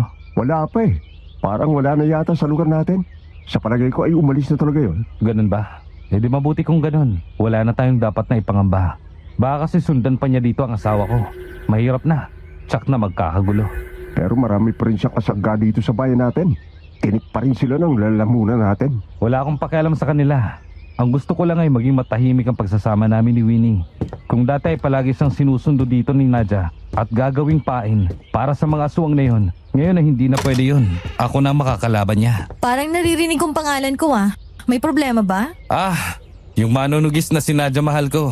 Sinasabi ko dito kay Jojo na sana hindi ka na niya sundan dito kasi tsak na magkakagulo. Ha? Bakit naman magkakagulo? Ang bait nga ni Nadia. Tumutulong siya sa mga tao para itaboy ang mga aswang paalis sa bayang to. Hindi na ako papayag na gamitin ka niya para maging pain sa mga aswang. Nagiging kasangkapan ka niya sa patibong Delikado yun. Siya nga naman, Willie. Naikwento ko kasi kay Ivan na habulin ka ng aswang. Pero madalas na inililigtas ka ng manunugis na si Nadia. Kaya naisip namin na ginagamit ka lang ng babaeng bilang pain. Ikaw talaga, Mang Jojo. Advance ka kung mag-isip. Pati tuloy si Ivan nadadamay sa'yo. Nagkataon lang naman yun. Hinabol ako ng aswang tapos tumakbo ko at yung si Nadiang humarang. Ah, ganun ba? Akala ko kasi ikaw ang ginagawa niyang pain eh.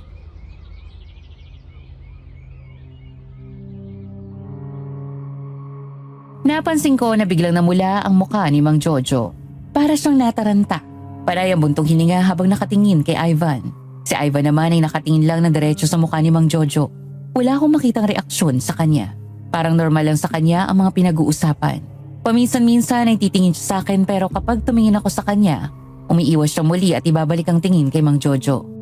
Hindi ko tuloy maintindihan ang pakiramdam ko ng mga sandaling iyon. Hindi ko alam kung galit pa si Ivan o hindi kasi nga ay magaling siya magtago ng emosyon. Kaya si Mang Jojo ang pinakiramdaman ko.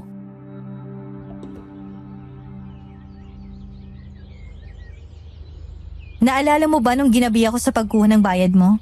Hinabol ako ng aswang na si Mang Estong. Sino bang tumulong sa akin? Hindi ba ang mga manunugis ng aswang sa lugar niyo? Oo nga pala. Si Mang Pilino ang tumulong sa'yo. Siya nga pala. Napag-usapan na rin natin si Mang Pilino. Gusto kong malaman mo na patay na siya. Patay na siya. Oo. Di siya nakaligtas sa nakakalaban niyang aswang noong isang gabi. Nakaburol siya. Sabi ng pamilya niya, 3 araw lang daw ibuburol at ililibing na. Kasi baka balikan ng aswang at madamay pati sila. Grabe na talagang kaguluhang nangyayari dito sa ating bayan. Aswang laban sa manunugis ng aswang. Parang personalan na ito ha. Sa pagkamatay ni Mang Filino, tsak nagaganti yung si Nadia. Hindi yun titigil hanggat hindi napapatay ang aswang na pumatay doon. Pero sa dami ng aswang na gumagala dito sa baryo natin, mahirapan si Nadia. Unti-unti nang nauubos ang kakampi niya. Para siyang sisiw na papasok sa kuta ng mga leon. Bakit alam mo ang mga bagay na yan, Mang Jojo? Talaga bang maraming aswang dito sa lugar nyo? Dito na ako lumaki. Nagkaisip at tumanda, Winnie. Sa nangyayaring gulo? Masasabi ko talaga na maraming aswang kasi napapatay ang mga manunugis ng aswang eh. Nakakalamang kasi ang aswang. Hindi sila basta nakikilala. Hindi kagaya ng manunugis ng aswang. Kilala sila. Kaya target sila ng aswang gabi-gabi. Tama ka naman dyan. Teka, nabalitaan ko rin na sinalakay ka rin ng aswang, di ba, Mang Jojo? Oo. Ganun nga. May isang buwan na yata nakakaraan. Mabutit na kaligtas ka. Balita ko si Nadia din ang tumulong sa'yo, tama ba? Oo. Siya nga. Tamang balita mo. Kakaiba din talaga si Nadia. Para din siyang aswang. Hindi mo makikilala hanggat hindi nahuhubad ang bonnet niya. O kaya naman, kung mapapatay lang siya. Bakit, Ivan? Galit ka ba kay Nadia? Aba hindi. Dapat nga magpasalamat pa ako sa kanya. Kasi iniligtas ka niya. Kaya kasama na kita ngayon. Huwag na nga natin pag-usapan ng mga bagay na yan. Negosyo na pag-usapan natin, di ba Jojo? Oo, mamayang gabi. Pagkikipag-usap sila sa atin para sa plano sa ating gagawing negosyo. Sige, magkita tayo mamayang gabi Okay, Sunduin mo ako dito. 8:00 ng gabi. sige. Winnie, aalis na ako. Sige, Mang Jojo. Mag-iingat ka. Mang Jojo, sandali lang. May kailangan ka ba? Bakit ganyan akong lumakad? Para may sugat ka sa puwet. Naku, wala. Sumumpong lang naman kasi ang almoranas ko eh. Kaya ganito akong maglakad eh. Alam mo naman, mahilig ako sa siling labuyo. Manghang yun, kaya kapag sumumpong ito, sobrang sakit eh.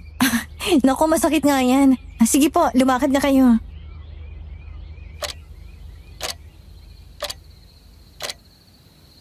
Alam kong nandito ka rin, Nadia. Talagang malakas pa din ang pakiramdam mo, Relen. Kumusta ka na? Hindi mabuti dahil iniisa-isa ng malakas na aswang ang mga kagrupo natin. Ilang beses ko nang hinanap ang malakas na aswang na yon pero hindi ko siya matsempuhan. Ikaw, bakit ka nandito? Gusto ko lang silipin ang bangkay ni Mang Filino at magbaka sakali din na baka bumalik dito ang mga aswang. Mukhang tama ka nga. Sa tunog ng alulong ng aso na yon, mukhang mayroon ng mga aswang sa paligid. Sandali lang at bubulungan ko ang mga kasama natin. Sige, mauna na ako maghahanap sa paligid.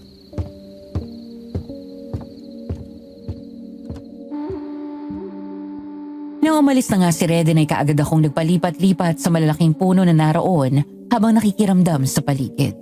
Paliwanag ang buwan kaya hindi ako nahirapang mag-ikot-ikot hanggang sa isang aswang nga ang nakita ko sa di kalayuan. Nagtatago ito sa likuran ng mga halaman. Naghihintay ng pagkakataon na mayroong maligaw na tao roon. Wala talaga kayong kabusugan ha? Tuwing kabilugan talaga ng buwan ay naghahasi kayo ng lagim. Pero titiyakin ko na ito ng huling pagkakataong gagala kayo. Tama nga ang hinala namin. Sa burol ni Mang Filino ay tsak na darating ang kanyang mga kaibigang manunugis. Kabilang ka na, Nadia. Kung ganon, kayo palang pumapatay sa mga manunugis ng aswang. Oo nga, kami nga ang mga killer ng mga manunugis ng aswang.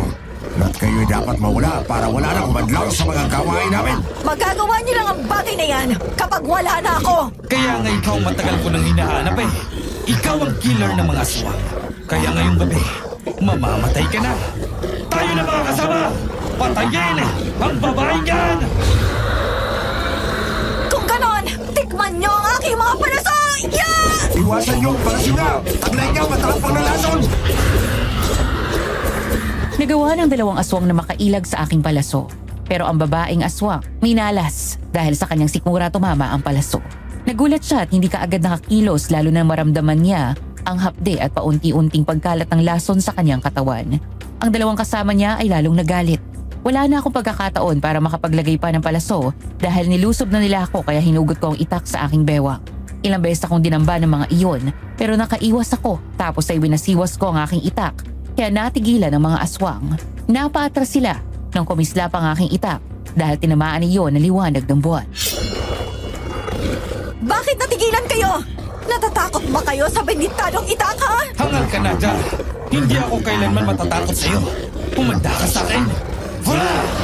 Papatayin kita! Pinuno, nandiyan ang mga kasama natin. Tsak na panalo na tayo sa labang ito. Labang kay Nadja. Nakakaawang mga nilalang. Kailangan nyo pa talaga magtawag ng marami para lang harapin ang isang kagaya ko? Gusto ko lang makatiyak ng panalo. Marami ka nang pinatay sa lahi namin, Nadja. Kaya tatapusin ka na namin! Ikaw palang pinuno nila. Kung ganon, ikaw ang dapat kong tapusin. Kapag nawala ka, matatakot ang mga hangal na yan na gumala sa bayang ito! Matapang ka pa rin kahit nag-iisa ka na lang, Nadja. Hindi ka ba natatakot mamatay? Hindi nag-iisa si Nadja. Nandito ang grupo para tumulong sa kanya. Para tapusin ang mga masasamang aswang na kagaya nyo. Nandito rin kami para tumulong. Igaganti namin ang mga kababaryo naming nabiktima ninyo. Ang malas nyo naman. Nandito pala sa buron ni Mang Felino ang mga manunugis ng aswang na kasama ko. Para itong reunion sa huling lamay niya. Madidilig ng dugo ang lugar na ito para sa katahimikan ng lahat. Dapat kayong mawala. Mga hangal kayong lahat! Mga kasama, sugod! At patayin natin silang lahat! Silenzin natin ang lahat ng mga sakit! Ito ba siya? Nang sumugod ang mga aswang ay sinalubong naman iyon ang grupo namin. Nagkarambulan na. Nakita ko na hindi sumugod ang pinuno ng mga aswang at ang isa niyang kasama kanina. Pinabayaan na lang nila ang kanilang mga tauhan na lumaban sa amin. Nanood lang sila habang kinakalaban namin ang mga aswang na naroon, kaya lalo akong nakaramdam ng pagkainis. Sinugod ko sila pero humarang ang dalawang aswang kaya iyon ang hinarap ko gamit ang matatalim na bentitadong itak.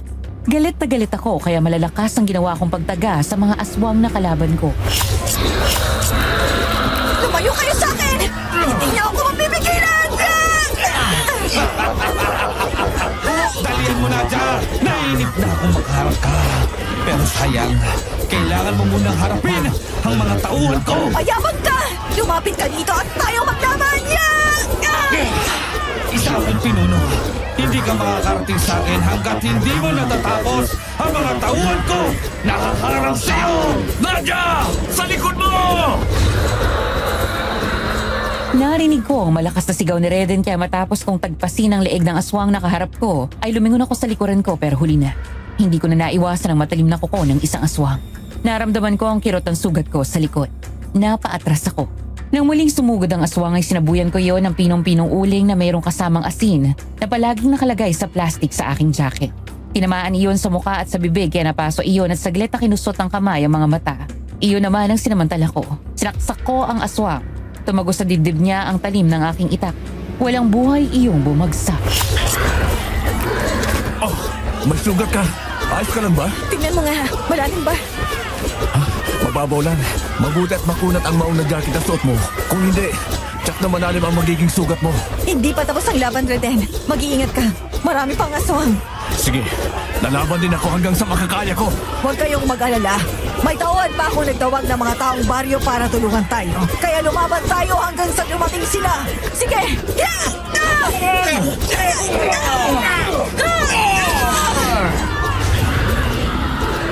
Nagpatuloy nga ang madugong labanan sa pagitan ng mga aswang at ang grupo ko. Hanggang sa dumating pa ang mga taong baryo na armado rin ng iba't ibang armas. Ang iba nga ay mayroon pang dala na baril na shotgun. Dahil doon ay naging dehado na ang mga aswang dahil mas marami na ang mga taga-baryo. Nang lingunin ko ang kanilang pinuno ay nakita kong unti-unti na iyong lumalayo kasama ang alalay niya. Kaya naman agad ko silang hinabol. Tumatakas ang pinuno nila! Habulin natin sila! Sige! Tayo na! Hindi na maganda ang nangyayari dito! Tagilid tayo! Halika na! Alis na ba tayo? Hindi maiwanan ka dyan kung gusto mo. Basta ako, aalis na! Kayo ng dalawang aswang! Tumatakas sila! Kailangan nating mapatay ang kanilang pinuno! Tayo na! Sige, kasunod mo kami! Hindi ka namin iiwanan! Patuloy naming hinabol ang mga aswang. Kahit saan sila magpunta ay sinundan namin gamit ang malalakas na flashlight. Ilang beses ko silang pinana pero hindi sila tinamaan. Ilang beses din silang pinaputukan ni Kapitana Digna ng shotgun pero maswerteng nakailag ang mga yon. Hanggang sa makita namin na naghiwalay ng direksyon ng dalawang aswang kaya naman sina Kapitana Digna at Reden ay hinabol ang isa. Hinabol ko naman ang isa. Mabilis yung tumakbo patungo sa likuran ng malaking bahay. Napansin ko na bahay iyon ni Mang Jojo. Kaagad kong ikinasa ang pana. Bago pa siya makapasok sa loob ng bahay, ay naabutan ko na siya at napana sa hitak. Hindi ka na makakatakas sa akin, aswang! Walang iya ka talagang babae ka. Mamamatay ako pero isasama kita. Ikaw ang tatapusin ko! At isusunod ko ang pinuno mo! Galit na galit ang aswang. Sinugod ako nito. Pero dahil namamanhid na ang kanyang hita dahil sa palasong may lason na tumama roon, ay unti-unti nang kumakalat ang lason, paakyat sa kanyang katawan. Kaya hindi na niya iyon masyadong maihakbang kaya mabagal na rin ang kanyang kilos.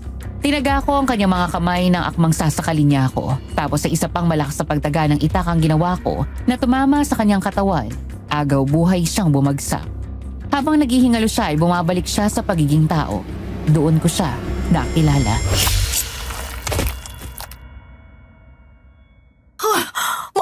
Mang Georgia! Kailan ka pa naging ganyan? Wala ka nang pakialam kung kailan ako naging aswang.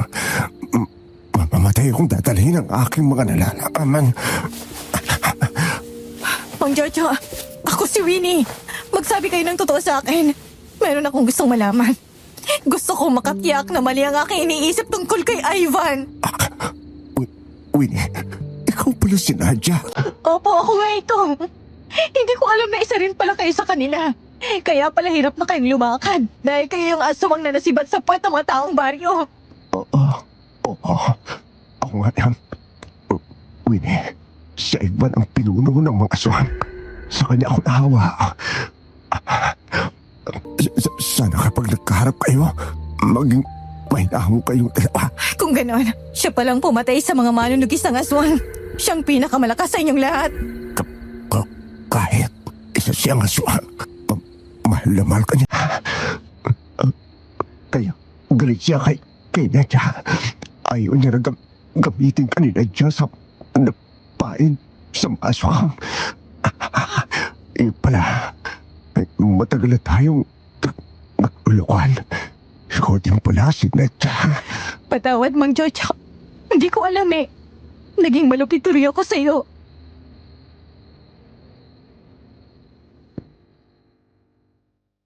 Ngumiti lang si Mang Jojo sa akin tapos ay ipinikit na niya ang kanyang mga mata. Kaya kumirot ang aking dibdib. Naawa ako sa kanya dahil minsan ay naging mabuti rin siyang kaibigan para sa akin. Matapang ako at nagagalit sa mga aswang pero ng mga oras na yon, nawala ang tibay at tatag ng aking dibdib. Napaiyak ako dahil naging malupit ako sa kanya. Noon dumating sina Kapitana Digna at Reden. Marahan silang lumapit sa akin.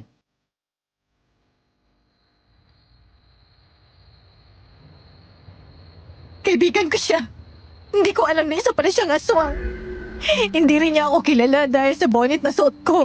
Sa mundong ginagalaw natin, Nadia, may mga pagkakataon dumarating na kagaya nito. Hindi mo dapat sisihin ang sarili mo kung napatay mo siya dahil isa siyang aswang. Alam ko naman yun eh. Pero kung nalaman ko yun ng mas maaga, sana kinausap ko na lang siya dahil hindi naman siya isinilang na isang aswang. Maaari pa sana siyang gumaling kung ipapagamot sa albularyo kasi nahawa lang siya. Natakasan kami ng isang aswang. Mabilis siyang nakalayo at hindi na namin naabutan. Iyon ho yata ang kanilang pinuno, Kapitana. Sige na, Reden. Balikan niyo naman kasama natin. Ako na maghahanap sa kanilang pinuno. Sige, mag-iingat ka.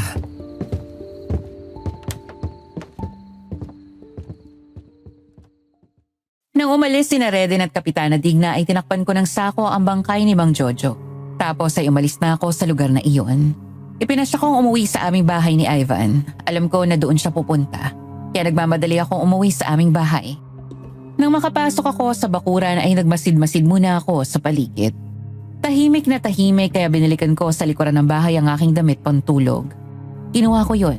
Pero bago pa ako makapagpalit ng damit ay mayroong malalakas na kamay ang humawak sa aking braso. Hinablot ako at saka binuhat. Saka ibinalibag sa lupa. Hindi pa ako nakakabangon ay dinamba niya na ako ulit. Sinakal at sinandal sa puno. Talagang hanga ako sa iyo, Nadia. Hanggang dito sa bahay ko ay nasundan mo ko. Kay lulungpuin kita at dudurugin ko ang iyong mga buto bago kita patayin at kainin. Sandali lang. Anong sandali lang? Hindi ba't gusto mo akong makalaban? Kaya ka nandito?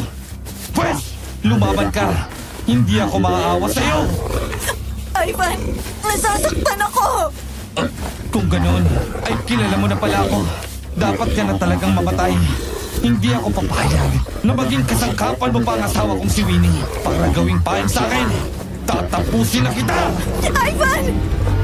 Ako si Winnie! Ang asawa mo!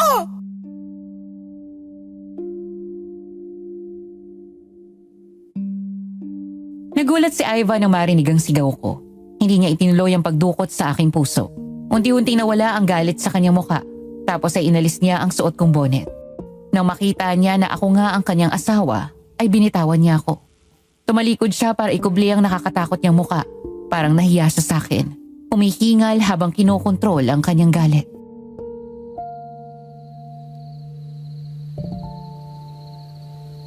Ikaw pala ang malupit na manunugis ng aswang na si Nadia. Sinadya mo bang magpakasal sa akin para bantayan ang mga kilos ko? Para patayin ako? Hindi! Hindi, Ivan! Nagpakasal ako sa'yo kasi mahal kita! Naging totoo ako sa'yo! Dahil sa kabila ng malaking agwat ng pamumuhay natin ay minahal mo ako! Nang maramdaman ko ang pagmamahal mo, isinuko ko ng lahat dahil gusto ko maging mabuting asawa! Hindi ko naman alam na aswang ka! Napakatanga ko. Bakit umibig ako at nagmahal sa isang kaaway? Bakit hindi ko naisip na kapag naroon ka, ay saka lumalabas si Nadia? Hindi ko naisip na iisa lamang kayo. Hindi kita pinipilit na maniwala, pero minahal kita ng totoo. Nang magsama tayo ay pilit kong kinalimutan ang pagkatao ni Nadia. Pero patuloy ang mga naging patayan. Hindi sa isa mong patayin ang aking mga kaibigan kaya bumalik ako sa pagiging ganito. Mahal mo ba akong talaga? Oo, mahal kita, Ivan. Kung ganon, samahan mo ako sa aking mundo. Isuko mo ang sarili mo. Gusto ko maging aswang ka din kagaya ko. Ivan, na maging asawa kita, nangarap ako ng buhay na masaya at tahimik. Ng maayos na pamilya. Gusto kong ikaw maging ama ng aking magiging mga anak. Kung ganon ay papayag ka sa gusto ko. Pwede naman ako maging kagaya mo. Pero sa palagay mo ba magiging masaya pa ako?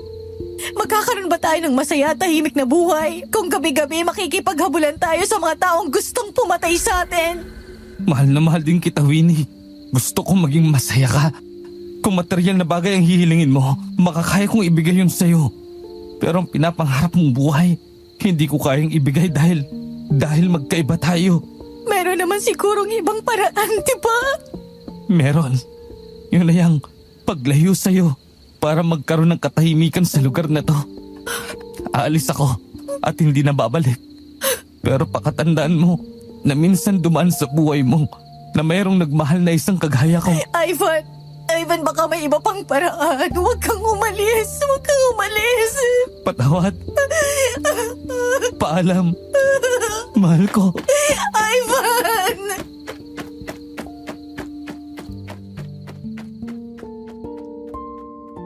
Hindi ko na napigilan si Ivan nang umalis at maglaho siya sa dilim. Umiiyak akong napaupo sa lupa. Hihintay ko na magbalik siya pero hindi na siya bumalik. Kaya pumasok na ako sa loob ng bahay.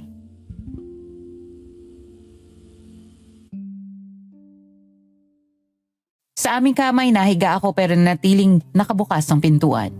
Umaasa akong pagsapit ng umaga ay babalik din siya. Pero tirik na ang araw ay hindi pa din nagpapakita si Ivan. Bumaba ako sa salas at kusina. Inikot ko rin ang buong bahay. Palatandaang hindi na nga siya umuwi. Namalagi pa ako ng ilang araw sa bahay namin. Nang hindi na siya bumalik, ay malungkot kong iniwan ang aming bahay. Bumalik ako kay inay.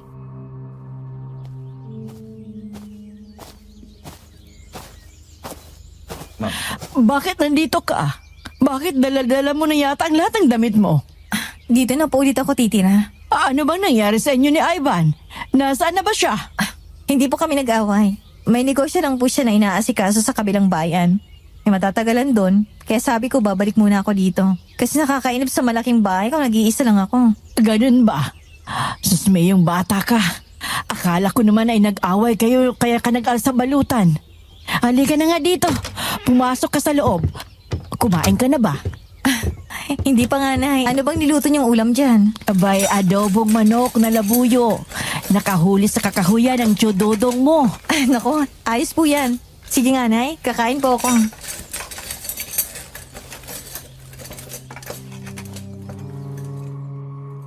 Ng mga sumunod na araw, palagi ko pa rin naiisip si Ivan kaya madalas akong nalulungkot.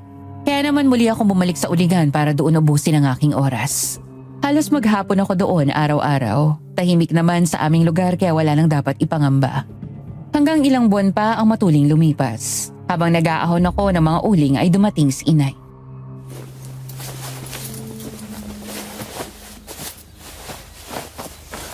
Winnie, may naghahanap sa'yo. Bibilhin na daw lahat ng uling na nagawa mo. Naku, Nay. Napakarami po nito. Nasa 30 na sako na yata. Dahil nakatatlong salang na ako eh. Sa palagay ko, kahit 100 sako pa yan, ay makakayang bayaran. Aba, mabuti naman kung ganon. Sino po ba yan? Hayon. Tingnan mo.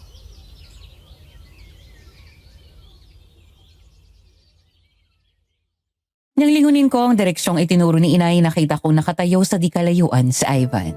Nakangiti siya habang nakatingin sa akin.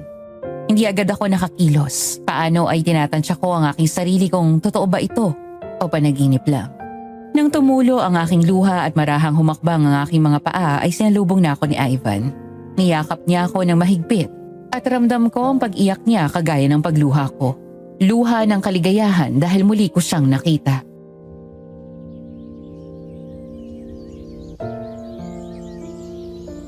Saan ka nagpunta? Bakit ang tagal mong nawala? Alam mo bang gabi-gabi hindi ako makatulog? Iniisip ko kung ano bang nangyayari sa'yo. Alam mo bang gabi-gabi ako umiiyak? Lumayo ako para makapag-isip-isip at hanapin ang sarili ko. Hanggang sa makapagpasya ako, Winnie. Winnie, kung hindi ka sasama sa mundo ko, ako ang sasama sa mundo mo. Dahil gusto kong maging masaya kasama ka. Talaga ba? Hindi mo na ako iiwanan. Oo, hindi na ako lalayo sa'yo. Hindi na kita iiwanan pa. Mabubuhay tayo ng tahimik. Magaling na ako. Ginamot ako ng kakilala kong albularyo. Talaga? Oo, kasi kagaya ng iba, ay nahawa lang din naman ako. Nang mamatay ang pinunong ni Canor, ako lang pumalit sa kanya.